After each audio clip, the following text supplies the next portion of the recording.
और दूसरा, आपके पास वो पैसे आते हैं, आप उसको पैसे निकाल के देते हैं, आपको वो कमीशन देता है। लेकिन आप इस बात का ध्यान रखें, हम आप तक पहुंचेंगे, मतलब पुलिस उस बंदे तक पहुंचेगी, फिर आपके जरिए उस बंदे तक पहुंचना काफी मुश्किल हो जाता है। क्यों? क्योंकि उस बंदे ने पूरी तरह से पहले से ही कुछ ऐसी उल्टी सीधी बातें आपको बता रखी है, अपनी पूरी आइडेंटिटी उसने आपको बताई नहीं है। उसने अपना नाम गलत बता दिया, उसने आपका अपना मोबाइल नंबर नहीं दिया, उसने अपना पता आपको नहीं दिया, मतलब आपके पास उसके बारे में कोई जानकारी है ही नहीं। हम आप तक पहुंचेंगे, बात खत्म हो जाएगी। तो ऐसे ही मतलब शॉर्टकट, कोई शॉर्टकट है नहीं पैसा कमाने का। आप भी यहाँ पे 10-12 घंटे काम करते हैं, तब जाके हर महीने एक बार एक कोई तनख्वाह मिलती है। हमें भी यही हुआ, 12 घंटे, कभी कभी तो पूरा पूरा दिन, पूरी पूरी रात चलते हैं हम लोग, फिर जाके 30 या 31 दिन के बाद तनख्वाह मिलती है। तो सीधा मतलब यह है कि पैसे कमाने का कोई मतलब छोटा रास्ता, कोई शॉर्टकट नहीं है। तो ऐसी चीजों में ना पड़े। ये बहुत ही अच्छा लगेगा जब कोई आके आपको बताएगा कि अपना बैंक अकाउंट दे दो, चलो आपको हर महीने 5,000 10,000 दे दिया करेंगे, लगेगा। पैसे आएंगे वो भी अच्छा लगेगा, लेकिन फिर हम लोग आएंगे वो आपको अच्छा नहीं लगेगा। और ऐसे केसेस हो रखे हैं पूरे गुजरात में। मैं आपको बता दूं, हमारी करीब 10-12 दिन की जो ड्राइव थी ऐसे अकाउंट वालों को पकड़ने की, वो हाल ही में 1-2 दिन पहले हमने एक उसका पहला पड़ाव खत्म किया हुआ है। और ये चलता रहेगा, हमारा जो ऑपरेशन है वो पूरे गुजरात में चलता है। ये ऑपरेशन ऐसे अकाउंट ढूंढते हैं जिनको अकाउंट मतलब किसी और को इस्तेमाल करने दे दिए। तो ऐसा ना हो कि आप किसी शॉर्टकट लेने जाएं और आपके कंधे पे कोई और जाके बंदूक रख दे। आप साइबर अपराध शिकार तो हो ही जाएंगे, साइबर अपराधी भी हो जाएंगे आप। अगर आप विक्टिम है, आपके साथ साइबर अपराध हो रखा है, आपके पैसे चले गए, तो उसका रास्ता कहीं ना कहीं निकल जाएगा कि भाई आपका पैसा किस अकाउंट में गया, चलो वहां से आपका पैसा वापस करवाते हैं। वो सारी प्रोसीजर करेंगे हम लोग आपके साथ रह के। लेकिन अगर आप इस तरफ आ जाएंगे साइबर अपराधी बन के, तो फिर दिक्कत हो जाएगी। मैं नहीं चाहता कि, और या तो मैं कह रहा, मेरा इरादा भी ये नहीं कहने का कि आप लोगों के दिमाग में ऐसा कुछ होगा, लेकिन हो रहा है। आजकल जो लोग अपना अकाउंट खुलवा के बैठे हुए हैं, जिनके पास कोई नौकरी धंधा नहीं है और अपने खर्चे पानी निकालने की बात है, तो ऐसे लोग उनको मिल ही जाते हैं और समझा भी देते हैं कि चलो हो जाएगा तुम्हारा।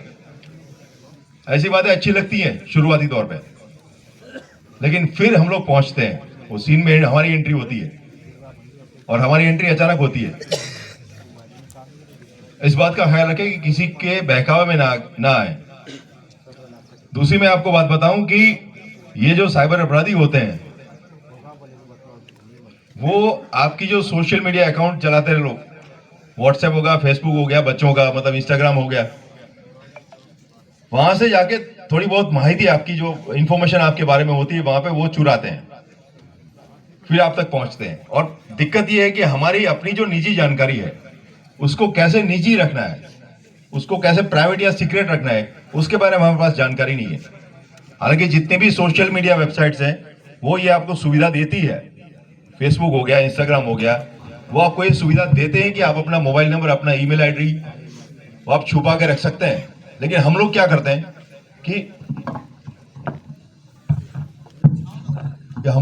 हैं कि जैसे भी ये फेसबुक हो गया, खोल दिया हमने अकाउंट, तो अंदर जाते नहीं, सेटिंग वेटिंग क्या है वगैरह कुछ, ठीक है।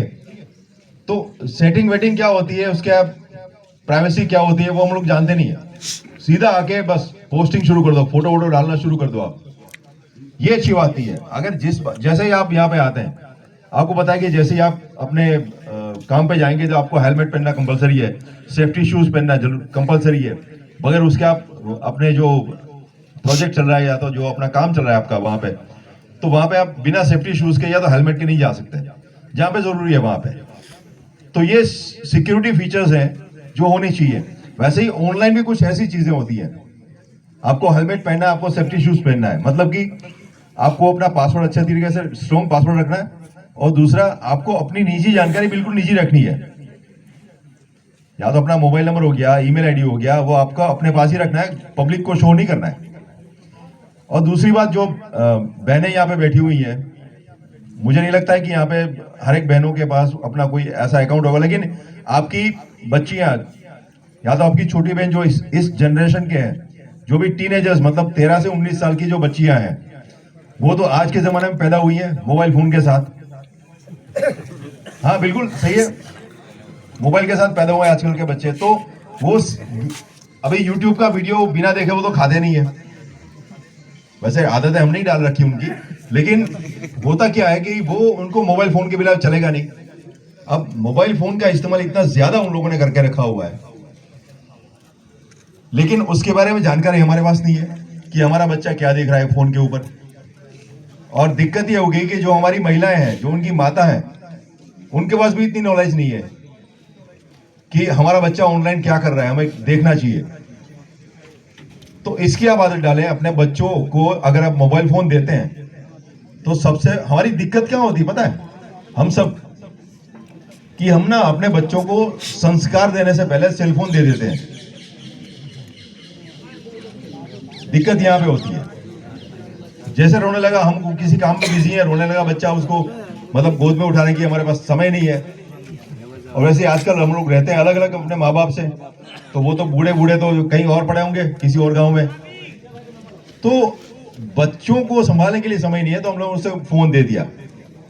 अब हमारी जो बच्चियां हैं वो अपने मोबाइल नंबर है या अपनी फोटोज है वो शेयर करते रहते हैं ऑनलाइन। ठीक है, देखो मैं आपको एक बात बताऊं, आप अपना जो सोशल मीडिया अकाउंट है कोई भी हो, उसका जो सिक्योरिटी सेटिंग जो है तो होता है, मतलब वो आपके पास, आपके हाथ में, मतलब आपके नियंत्रण में ये है कि आप अपना फेसबुक का या इंस्टाग्राम का सेटिंग किस तरह से रखते हैं। बिल्कुल सही है, आपके पास है। लेकिन जो चीज, जो फोटो या जो कुछ भी बातें आप फेसबुक या इंस्टाग्राम के जरिए किसी और के साथ शेयर करते हैं, उसकी नीयत, सामने वाले बंदे की नीयत, उसकी सेटिंग आपके पास है। हमारी बच्ची ने किसी को फोटो भेज दी, या तो ऑनलाइन अपने उसकी फोटो उसने अपनी पोस्ट कर दी अपनी प्रोफाइल पे। अब वो कौन बंदा देखेगा, कौन डाउनलोड करेगा, उसके साथ कौन कैसा खिलवाड़ करेगा उस फोटो के साथ, तो सामने वाले बंदे की नीयत की सेटिंग हमारे पास है नहीं है। ठीक है, तो इसलिए बच्चियों को, महिलाओं को अपनी निजी जानकारी, अपनी फोटोज ऑनलाइन शेयर नहीं करनी चाहिए। और एक पैसों की लेकर जो सबसे बड़ी तकलीफ होती है, सबसे ज्यादा फ्रॉड होता है फाइनेंस का, मतलब पैसों का।